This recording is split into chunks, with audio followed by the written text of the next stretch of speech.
Salut tout le monde, on se retrouve pour une nouvelle review d'un anime que vous m'avez conseillé. Je l'avais aussi vu sur Anime Sama, donc il s'agit de Megalobox. Ça fait longtemps que j'ai sur le viseur ce manga-là, enfin cet anime-là.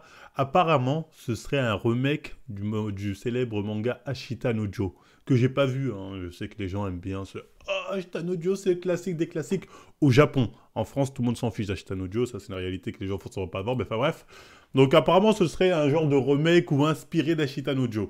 Donc dans les dessins, tout ça, oui, on voit le style un peu des années 60, dans le dessin 70.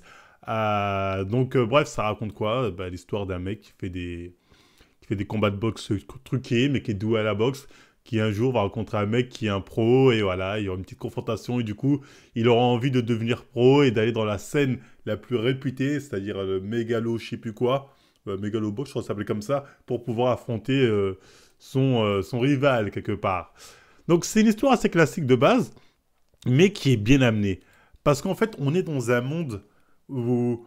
c'est un monde futuriste, mais en fait, c'est le monde futuriste tel qu'on le voyait dans les années 70. C'est-à-dire, il y a des petits trucs du Turfu, mais des petits trucs aussi qui restent de l'autre temps. Tu vois ce que je veux dire, un peu à la Star Wars, tu vois, c'est futuriste, c'est extraterrestre, mais style années 70.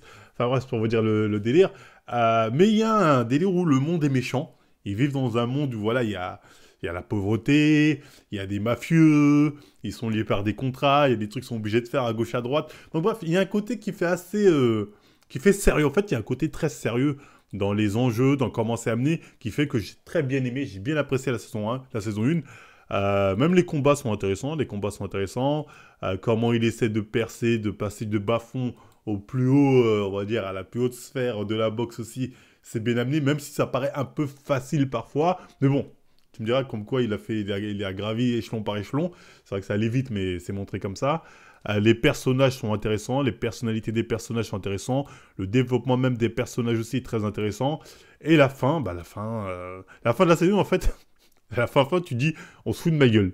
Parce qu'en fait, à la résumé, t'as le combat final et tu sais pas qui a gagné. Tu dis, wesh, alors qui a gagné? Après, la saison 2 début, ils te répondent, tu sais qui a gagné. D'ailleurs, la saison 2 faut revenir, c'est Megalobox Nomade.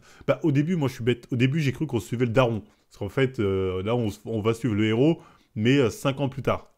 On va voir qu'après sa victoire, les choses ont mal tourné dans son club, avec les collègues avec qui il travaillait. C'est devenu un peu un polstron, un mec qui est dans l'alcool, dans les drogues, etc., etc.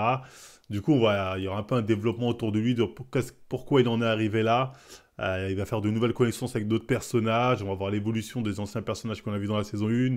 Après, bon, il va se remettre à la boxe. Il y aura d'autres enjeux avec d'autres personnes. Tu sais, en fait, quand tu regardes la saison 2 de Megalobox, c'est comme si tu passais de Rocky 2 à Rocky 5. Du coup, ils prennent beaucoup de temps. Au début, c'est assez lent pour raconter qu'est-ce qui s'est passé entre le 3-4. Tu vois ce que je veux dire? Parce que là, c'est vraiment Rocky 2, Rocky 5 direct.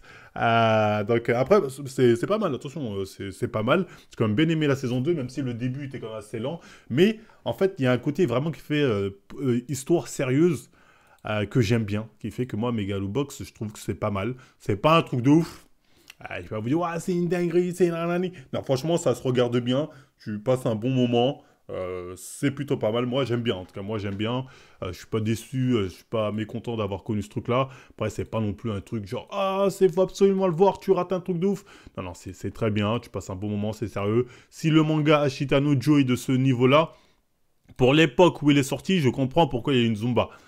Mais pour aujourd'hui, c'est quelque chose de très bien, c'est correct, voilà, sans plus, tu vois. En tout cas, voilà, moi j'ai bien aimé Megalobox. Dites-moi ce que vous en avez pensé en commentaire. C'est un anime que je peux largement conseiller, hein, qui se regarde bien, hein. Et voilà, vous passez un bon moment, des histoires sérieuses, des histoires émouvantes, des OST du démon, hein. Les OST sont lourds, hein. Notamment l'OST de Nomade, moi je kiffe. Voilà, bref. C'était tout pour moi. Dites-moi ce que vous en avez pensé en commentaire, likez, partagez, abonnez-vous et à la prochaine tout le monde.